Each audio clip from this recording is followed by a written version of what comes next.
turtle basin. Onto your mouth.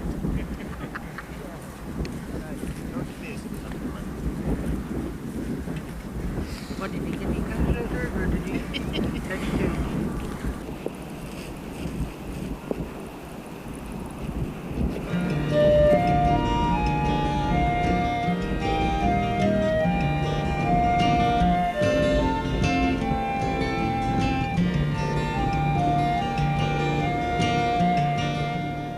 A slip of willow, 15 inches long, half pushed into the ground, given sufficient moisture, will root and become a viable plant, productive for probably the next 30 years, growing between 5 and 10 feet in one season, depending on the weather.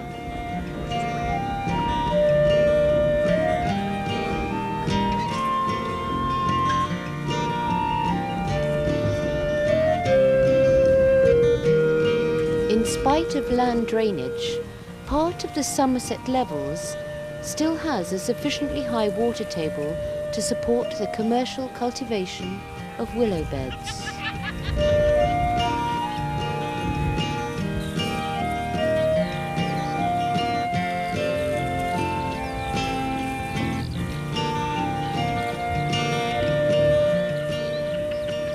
In ancient times, these low, flat moors of central Somerset were covered by sea. The inhabitants lived on islands, principally Glastonbury, the fabled Isle of Avalon, until the pressure of an increasing population stimulated efforts to drain the surrounding inland sea with dikes, reams, and in more recent times, pumps.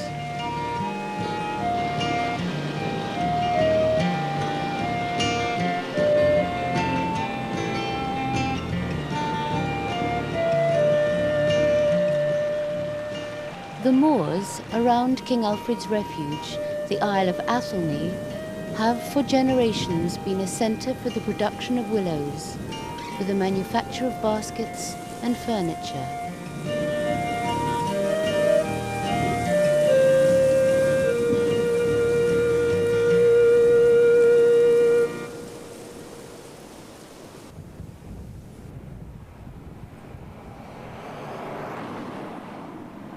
My great-grandfather, William Gadsby, started basket making in Stratford, London in the year 1864.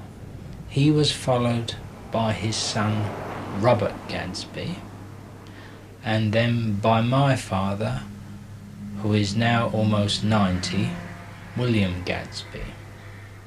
And so you will see we are a family business.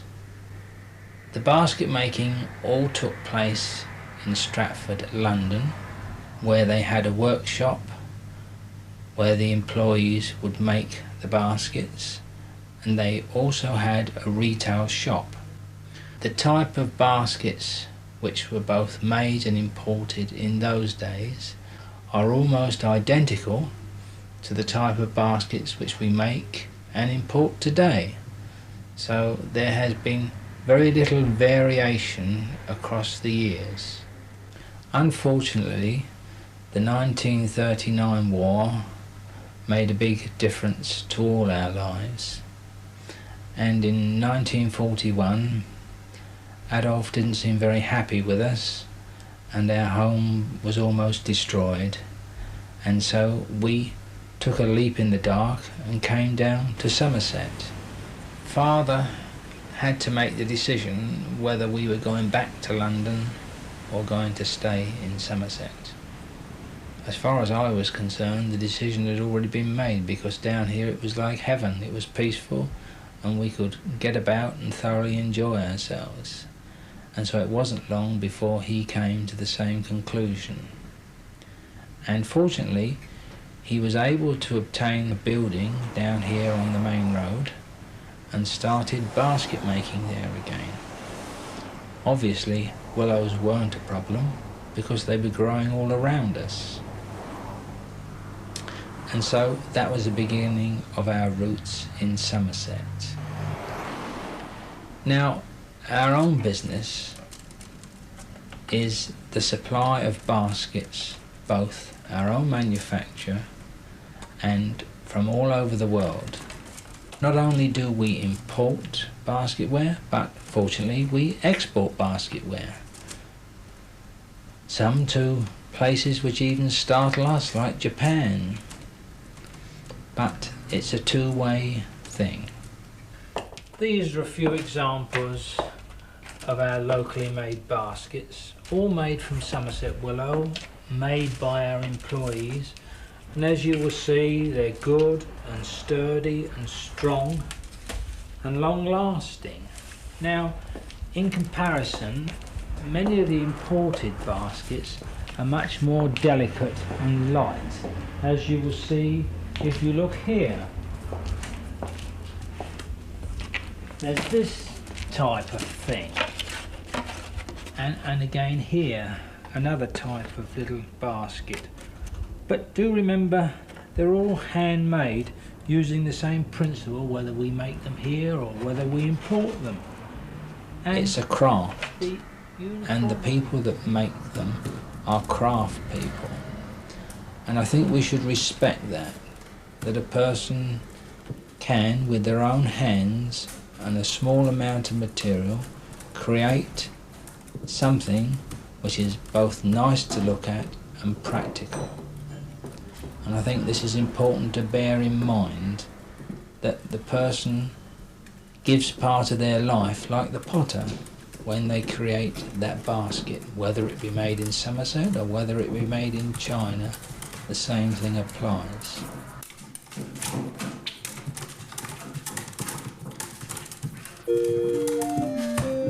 Inspired by the example of nest-building birds, early man wove grasses and twigs into baskets and hurdles, one of the earliest technologies predating pottery. Some early pottery is decorated with incised marks, recalling a culture with only woven receptacles. The principal techniques have remained the same for thousands of years. Basket making has gone on from the beginnings of time. Even Moses had a cradle made of bulrushes, which is the same principle as we use for basket making. I started straight from school. Didn't have a job. It was near home. Well, it was then. I was working at State, the other workshop. Coming from North Curry, so it's the nearest one besides Taunton. So I come on a manpower scheme. Which was not a lot of money a week. 6 months training, that was. After training, went straight on to piecework. Been here now nearly 7 years. I was taught by a man called Ed Dare, which in my opinion, he was one of the best. He was 61 when he taught me. I was the last person he taught before he died. Basically the same skills are used all the way through the work. Mainly it's in your eye, being able to see what's wrong before it goes wrong. A few people come in during the summer, but a lot of them are totally ignorant to the fact what you're doing. You know, some people even come in and think, oh, you know, you don't wear your dark glasses then. What dark glasses? Oh, I thought you were blind. Or, you know, or one person coming in, do you go home? You know, do you go back to the home? I said, what are you talking about? I thought you come from an institution. You know. There must be drawbacks. Oh, there's a lot of drawbacks. Within reason, it depends what you're doing. If you're on small jobs, it's not so bad because you're up and down all day. You know, small dog baskets, cat baskets. You know, but then when you're on large hampers, large picnics, if you sat down for long spells of time, especially during the winter, you don't have the piles that come along. Or then during the summer is the other drawback, that sweat run down your back, and with the dirt and dust picks up, you get spots. I've always looked upon this as a craft. Obviously, you've got pride in your work. I can't help that. That's the only downfall. I'd get out if I didn't. I wouldn't put up with it. I don't know. Here's the point that when I was at school, woodwork, I was useless. Teacher used to knock me about the head with what I used to make. You know, I reckon that's all it was useful for. Metalwork, I was a bit better. and I end up basket making, and it don't make sense, but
Louis Boubier is in charge of the cultivation and preparation of the willow for Gadsby & Son.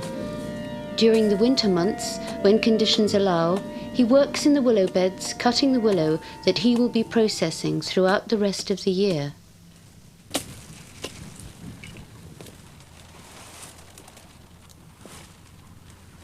Well, we've been brought up into willow work, and just one of those things. You just get it in your blood and you can't get it out. And when I left school, I went into the trade.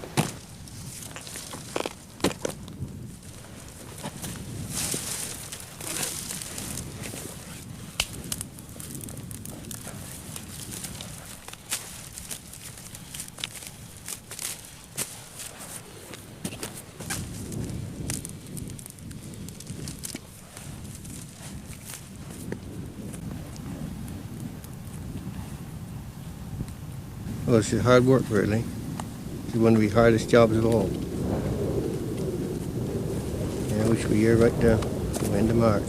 Well, the trouble is, this time of year we've got so much frost and wet will stop us from working. Some of the weeks you can only put in, say, a day, some weeks, and another day, week it might be only 2 days. And you'll get beyond with your work.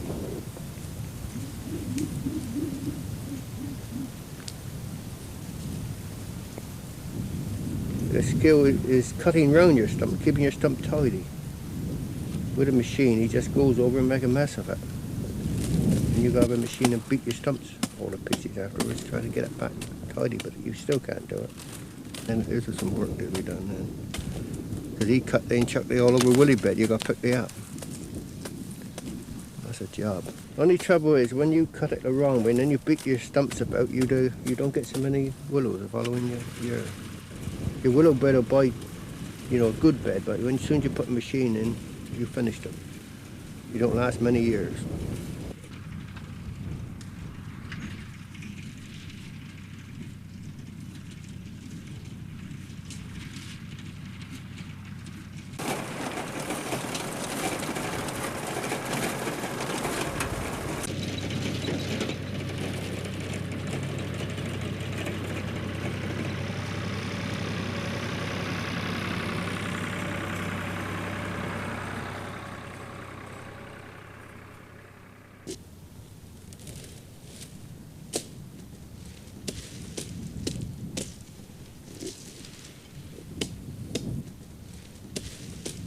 How does this job affect your health? Oh, I don't think it hurt your health. It might hurt your back, but not your health.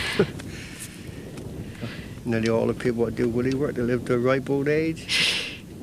My father done it all his life. He's coming 84. Does he ever come out now? No, he don't come out now. You can't keep him away. No. He's always outside though, but he don't come out no more. No, yeah, I can go back. All the old people that done woolly work, they always live to a good age. I think they keep themselves fit. So you don't like being indoors? No, I don't. I wouldn't work in a factory, not at any price. But you've had back trouble. Oh yeah, well, everybody man on willow work to get that. That's just one of those things, is Just it? one of those things you live with.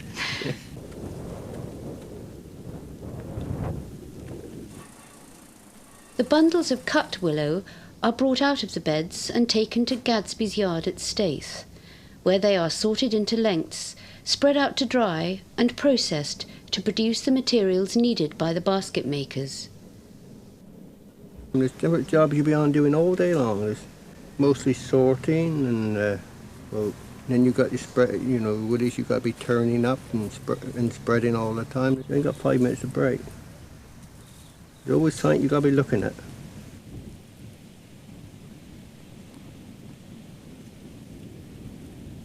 There's only two sorts of willows, that's the buff and the white. Unless there's green, you can sell a green, like with the peel on. They use it for making crab baskets. That's the only ones that they use for that, or making hurdles. Most of it's done buff and white. To produce the two different colours, buff and white, two different methods of preparation are used prior to stripping off the bark. David Corrie works with Lewis in the yard. For white, bundles of willow are stacked standing in 2 or 3 inches of water over the winter in the pit, and left there until the sap rises and leaves appear. Then the bark is stripped off before the new season's growth begins.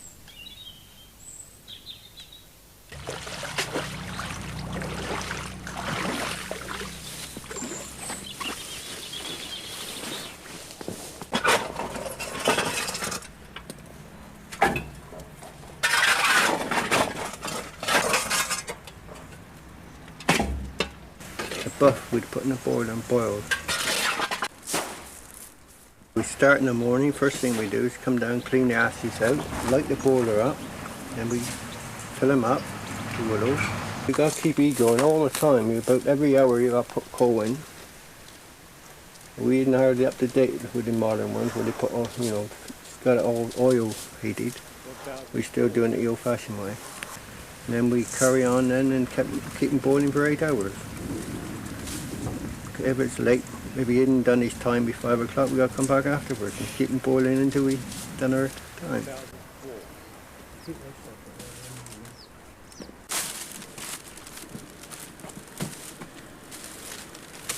One more 6 foot.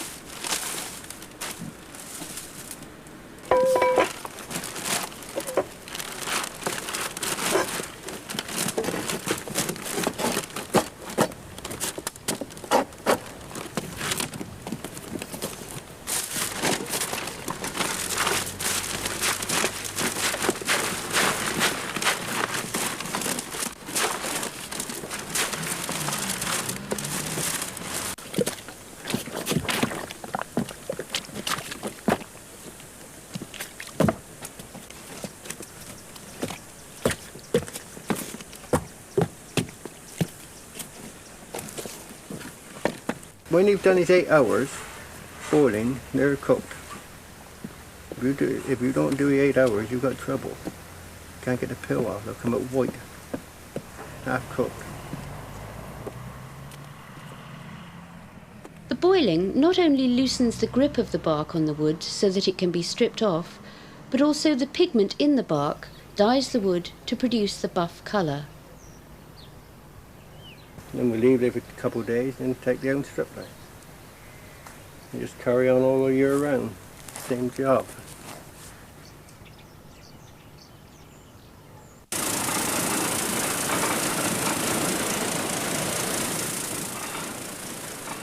Strip stripping the bark is done by machine.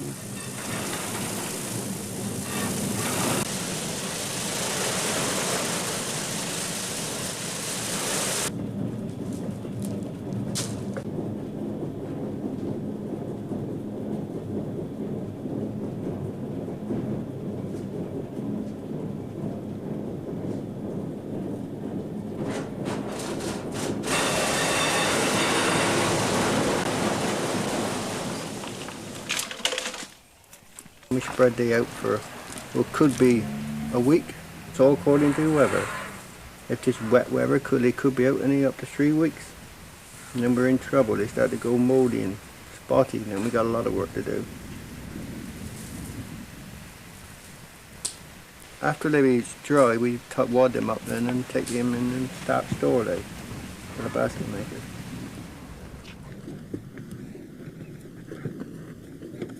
It was a very good job. It's hard work, but it's a good job of work.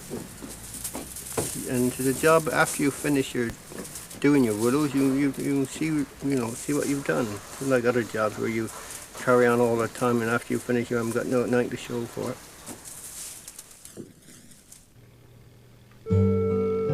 Fortunately, it's still a family business.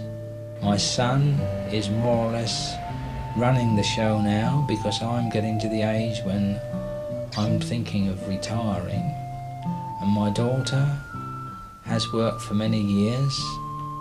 My daughter-in-law and son-in-law are also in the firm, and so we hope there is still going to be a future from what great-grandfather started, that the family business will still go on, and maybe the grandchild we have got and any other grandchildren will be able to step in and take their place and carry the business well on into the next century. Why not? If I'm one of the last people doing it, I should still enjoy it. I wouldn't be able to stand, stuck in a factory, putting nuts and bolts together, type of thing. I couldn't get napped after that, and I'd be out within a week or something else. I suppose this is the same kind of thing as production work or production line work or whatever, but you're making the whole thing yourself. When you finish, you make that, I've been in the willow business all my life because my father used to do it. And time never alters, always the same. Always hard work. And can you see it changing? The only thing I see changing is just cutting it. I think it's got to change the machine work. Because I don't think you're going to get anybody to do it. Around here now, there's only the old people what is cutting. You don't see any young chaps cutting with them. And do you think that will spoil the trade? Well, to make the trade make willow scarce, I think you give it another 20 years, willows will be getting scarce. Because I can go back now where there used to be hundreds of acres around here, but there isn't a quarter of it now. At least hundreds of acres.